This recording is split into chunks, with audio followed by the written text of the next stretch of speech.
Assalamu alaikum. Welcome to online class.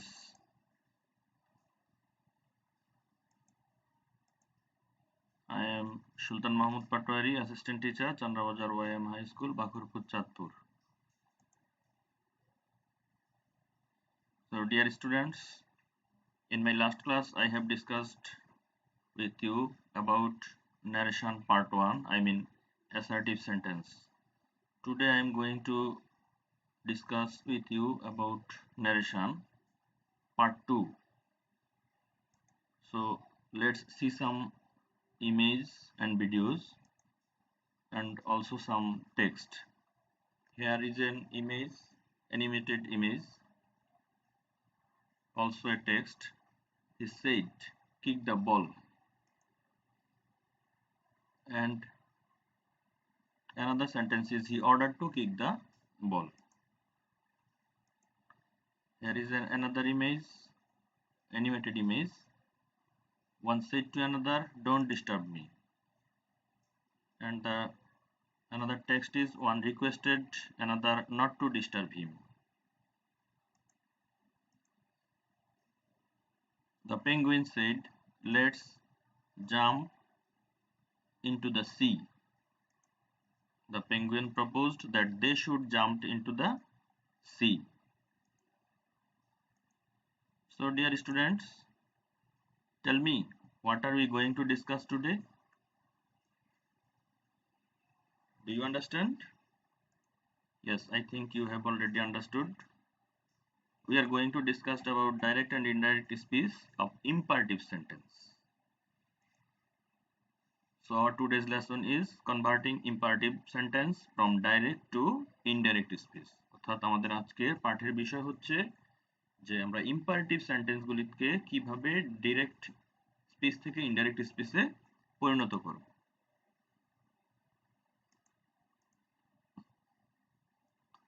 তো আমরা শুরুতেই জেনে নেই যে ইম্পারেটিভ সেন্টেন্স কি। এখানে দেখো অনেকগুলো ইমেজ আছে, প্রত্যেকটা ইমেজেই কিছু সেন্টেন্স দেওয়া আছে। প্রথম ইমেজটাতে দেওয়া আছে মার্চ অন, দ্বিতীয়টাতে দেওয়া আছে লেটস গো, এরপরে দেওয়া আছে তোমার always speak the truth, get out, talk it please, take it please, এই জাতীয় কিছু বাক্য দেওয়া আছে। খেয়াল করে দেখো এই বাক্যগুলিতে কোনো সাবজেক্ট নেই, শুরুতে কোনো সাবজেক্ট দেওয়া নেই। এই বাক্যগুলি দ্বারা আদেশ, উপদেশ, নিষেধ ইত্যাদি বা অনুরোধ ইত্যাদি বোঝানো হয়েছে। ইম্পারেটিভ সেন্টেন্স হচ্ছে যেই বাক্যগুলি বা যেই সেন্টেন্সগুলি দ্বারা কি করা হয়, কোনো অর্ডার, রিকোয়েস্ট, অ্যাডভাইস বা কমান্ড ইত্যাদি বোঝানো হয়, সেগুলি হচ্ছে ইম্পারেটিভ সেন্টেন্স। এবার আমরা শিখব যে ইম্পারেটিভ সেন্টেন্স কিভাবে গঠিত হয়। How is an imperative sentence formed, কিভাবে গঠিত হয়। লক্ষ্য করো এখানে একটা বাক্য দেওয়া আছে ডু ইট অ্যাট ওয়ান্স। আমরা অ্যাসার্টিভ সেন্টেন্স যখন দেখেছিলাম সেখানে দেখেছি যে অ্যাসার্টিভ সেন্টেন্সগুলি সাধারণত সাবজেক্ট দিয়ে বা কর্তা দিয়ে শুরু হয়, কিন্তু এইখানে আমাদের দেখো বাক্যের শুরুতে কোনো সাবজেক্ট বা কর্তা নেই, শুরুতে আছে ভার্ব, এরপর অবজেক্ট, এরপর এক্সটেনশন বাকি অংশ। তাহলে এই বাক্যটার আমাদের স্ট্রাকচারটা কি দাঁড়ালো, ভার্ব, অবজেক্ট, এক্সটেনশন। এটা হচ্ছে প্যাটার্ন 1। প্রথমত এই গঠনের বাক্যগুলি সাধারণত ইম্পারেটিভ সেন্টেন্স। আরেকটা বাক্য দেখো লেট মি ডু দিস, এই বাক্যটা শুরু হয়েছে লেট দিয়ে, এটা প্যাটার্ন 2। বাক্যটা লেট দিয়ে শুরু হয়েছে, এরপর আছে অবজেক্ট, এরপর ভার্ব, এরপর এক্সটেনশন বা বাকি অংশ। সাধারণত এই গঠনগুলির বাক্যগুলিকে ইম্পারেটিভ সেন্টেন্স বলা হয়ে থাকে। এই জাতীয় বাক্যগুলিকে আমরা কিভাবে ন্যারেশন চেঞ্জ করব আমরা এখন সেটাই শিখব। প্রথমে আসো যে প্যাটার্ন 1 অর্থাৎ প্রথম যে গঠনটা আমরা দেখেছিলাম যে অবজেক্ট এবং ভার্ব এবং অবজেক্ট দিয়ে গঠিত বাক্যগুলিকে আমরা কিভাবে রিপোর্টিং ভার্বটাকে চেঞ্জ করব আমরা সেটা জেনে নিই। যখন টু মিন, প্রথমে দেওয়া আছে টু মিন অর্থাৎ যখন বোঝাবে অর্ডার, ডাইরেক্টে যখন যদি সেট টু থাকে সেই ক্ষেত্রে ইনডাইরেক্ট করার সময় কি হবে, সাবজেক্টের জায়গায় রিপোর্টিং ভার্বের সাবজেক্ট থাকবে, অর্ডারটা হয়ে যাবে অর্ডার্ড, অবজেক্টের জায়গায় অবজেক্ট থাকবে, এরপর একটা টু যুক্ত হবে, এরপর রিপোর্টেড স্পিচটা যেটা দেওয়া আছে সেটা সরাসরি বসে যাবে। যদি কমান্ড বোঝায় তো যদি কমান্ড বোঝায়, আদেশ বোঝায়, তো সেই ক্ষেত্রে সৈনিকের আদেশ সাধারণত বোঝায় সাধারণত। যদি সেট টু থাকে সেই ক্ষেত্রে সাবজেক্ট থাকবে রিপোর্টিং ভার্বের আগে, তারপর রিপোর্টিং ভার্বটা কমান্ডেড হয়ে যাবে অবজেক্ট টু রিপোর্টেড স্পিচ। এখানে খেয়াল করো তুমি, টু রিপোর্টেড স্পিচ, এগুলি হাবোধক বাক্যগুলির ক্ষেত্রে টু এবং পরবর্তীতে রিপোর্টেড স্পিচটা যুক্ত হয়ে থাকে। রিকোয়েস্ট যখন কোনো অনুরোধ বোঝাবে সেট টুর জায়গায় আসবে রিকোয়েস্টেড। বাকি সব গঠন একই, টু এবং রিপোর্টেড স্পিচ। অ্যাডভাইস উপদেশ যখন হবে সেট টুর জায়গায় চলে আসবে অ্যাডভাইসড। সেই ক্ষেত্রে বাকি সবকিছু অপরিবর্তিত থাকবে। তাহলে আমরা লক্ষ্য করলাম কি, যদি সেট টু থাকে অর্ডার বোঝালে অর্ডারড হয়ে যাবে, কমান্ড কমান্ডেড, রিকোয়েস্ট রিকোয়েস্টেড এবং অ্যাডভাইস অ্যাডভাইসড। বাকি সবকিছু অপরিবর্তিত থাকবে। আমরা যখন ইনভার্টেড কমা উঠাবো, কমা ইনভার্টেড কমার এখানে টু যুক্ত হবে, আর রিপোর্টেড স্পিচ অপরিবর্তিত অবস্থায় থাকবে। লক্ষ্য করো কিছু example. He said to me do your duty. তাহলে এটা দ্বারা কি বোঝানো হয়েছে? আদেশ। আদেশ যদি হয় অর্ডার্ড, সেট টুর জায়গায় কি হয়েছে? অর্ডার্ড। মি কমা ইনভার্টেড কমার জায়গায় দেখো টু হয়েছে, এরপর রিপোর্টেড স্পিচটা যা আছে তাই আছে। এখানে দেখো the commander said to the soldiers march on. তাহলে এখানে কমান্ডার সেড টুর জায়গা হবে commanded the sailors, comma inverted কমার জায়গায় টু, এরপর মার্চ অন রিপোর্টেড স্পিচ। তাহলে আমাদের ডাইরেক্ট স্পিচটা ইনডাইরেক্ট স্পিচ করার সময় কি হয়েছে? সেট টুর জায়গায় কমান্ডেড হয়েছে, কমা ইনভার্টেড কমার জায়গায় টু হয়েছে। এছাড়া আর তেমন কোনো মেজর পরিবর্তন ঘটেনি। এখানে দেখো একটা বাক্য আছে, he said to me please help me. Please যখন দেখবো আমরা তখন বুঝবো যে অনুরোধ করা হয়েছে। সেই ক্ষেত্রে কি হবে?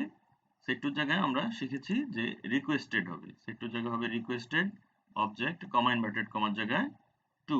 আর প্লিজ দিয়ে বাক্য শুরু হলে যখন রিকোয়েস্টেডটা বসে তখন আর প্লিজের প্রয়োজন হয় না। হেল্প। পার্সনটা পরিবর্তন হয়েছে, দেখো মি ফার্স্ট পার্সন, সাবজেক্টের জায়গায় সাবজেক্টের অনুরূপ হলে তাহলে হয় হি, আর হি কে অবজেক্ট করলে হয়ে যায় হিম। পার্সনের পরিবর্তনটা অ্যাসার্টিভ সেন্টেন্স আমরা যেভাবে দেখেছিলাম এখানেও ঠিক একইভাবে হবে। He said to me obey your parents. এটা কি উপদেশ? যদি উপদেশ হয় তাহলে আমরা জানিয়েছিলাম যে সেড টুর জায়গায় কি হবে? সেড টুর জায়গায় হবে অ্যাডভাইসড, কমা ইনভার্টেড কমার জায়গায় টু, এবং রিপোর্টিং ভার্ব যা আছে তাই থাকবে। যদি কোনো পার্সন থাকে তাহলে সেই পার্সনগুলি পরিবর্তন হয়। যেমন এখানে ইউর ছিল, অবজেক্ট মির কাছে গেলে পসেসিভ কেস হয়ে যায় my. He said to me obey your parents, he advised me to obey my parents. এটা হচ্ছে ডাইরেক্ট স্পিচ, আর পরবর্তীত রূপটা হচ্ছে ইনডাইরেক্ট স্পিচ।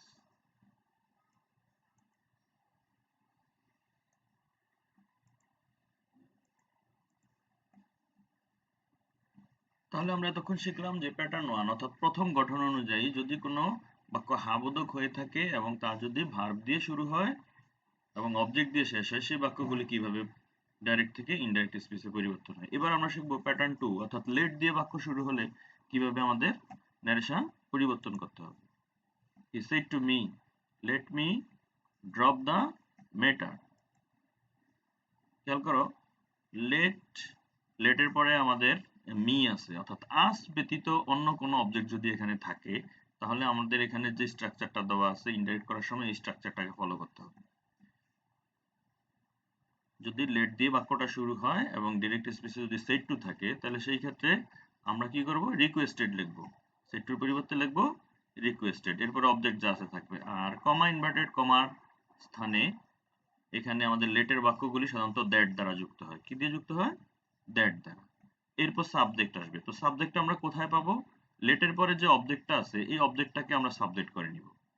এরপর একটা মাইট বসবে, মাইটের পরে ভি1 অর্থাৎ মূল যে ভার্বটা দেওয়া থাকবে সেই ভার্বটা সিম্পল প্রেজেন্ট টেন্স রূপ হবে এবং বাকি অংশ যা আছে তাই হবে।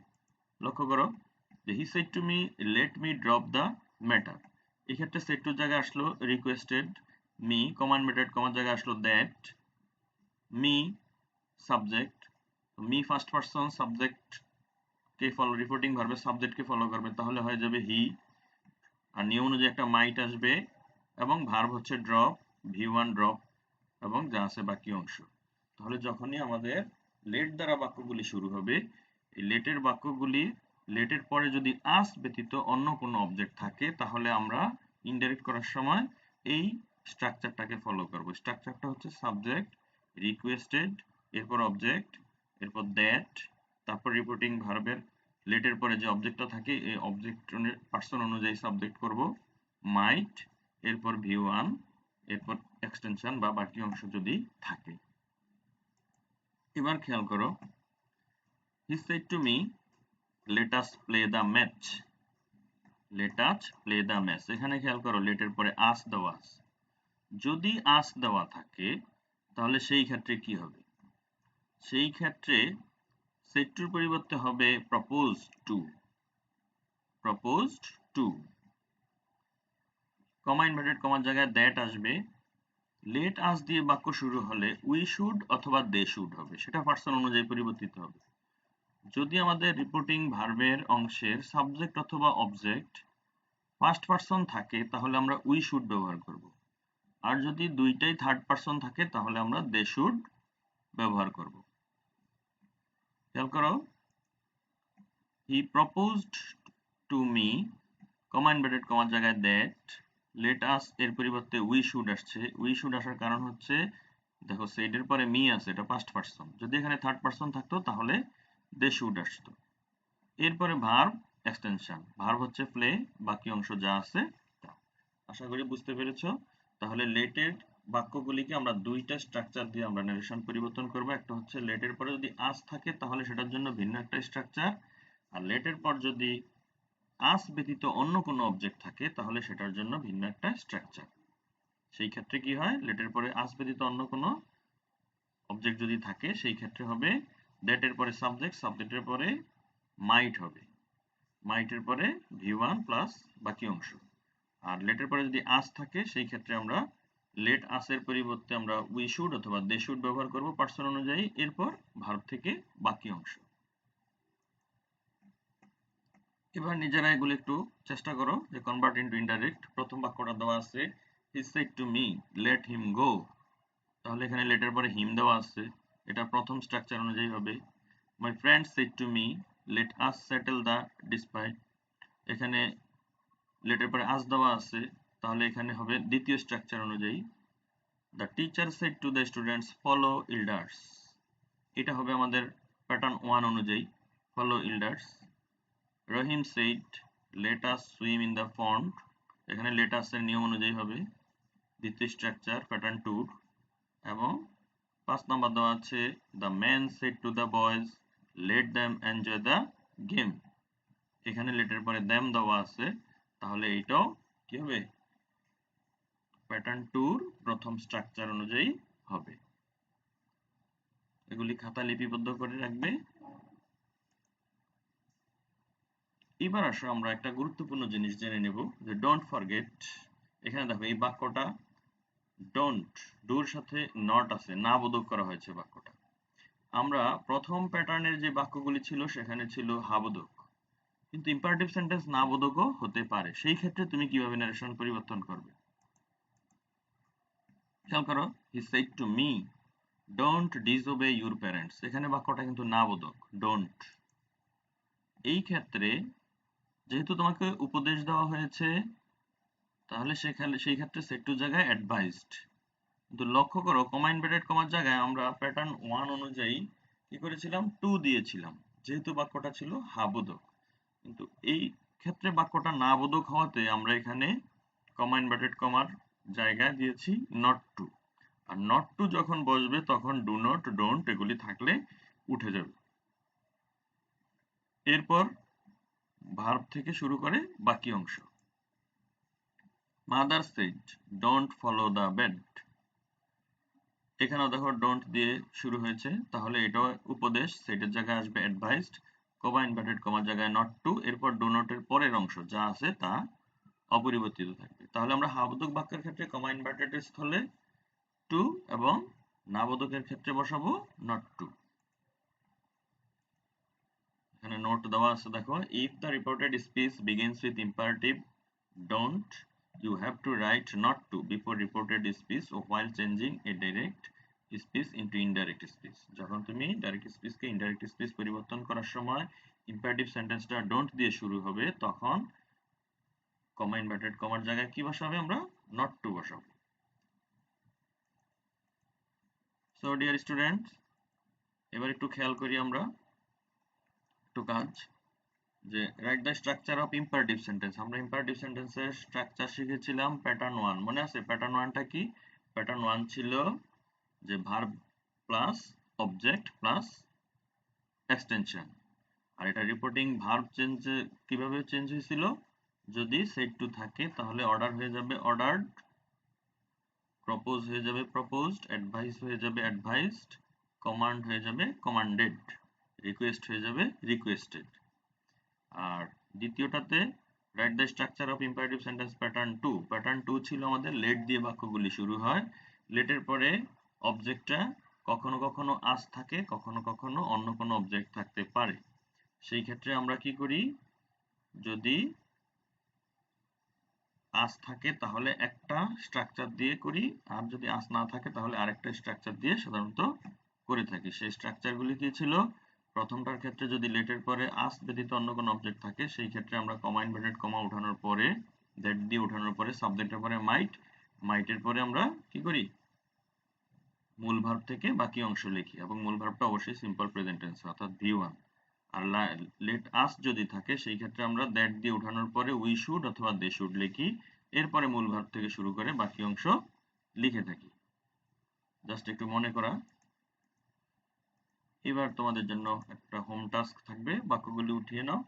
Change the following speech from direct to indirect. The teacher said to me never tell a lie. এটা একটা নাবোধক বাক্য। ডু নট, ডোন্ট, নেভার একই নিয়মে হবে। Father said to his son go to school regularly. এটা হবে pattern 1 A. He said to me please give me 100 টাকা। এটাও প্যাটার্ন 1 এর নিয়ম অনুযায়ী করবে। গেট আউট, হি সেড, এটাও প্যাটার্ন 1 অনুযায়ী করবে। লেটস এনজয় দ্য ম্যাচ, এটা প্যাটার্ন 2 অনুযায়ী হবে, তবে লেটের পরে আস আছে, সেই নিয়ম অনুযায়ী এটা হবে। আশা করি আজকে তোমরা ইম্পারেটিভ সেন্টেন্সের ন্যারেশন পরিবর্তনটা বুঝতে পেরেছো।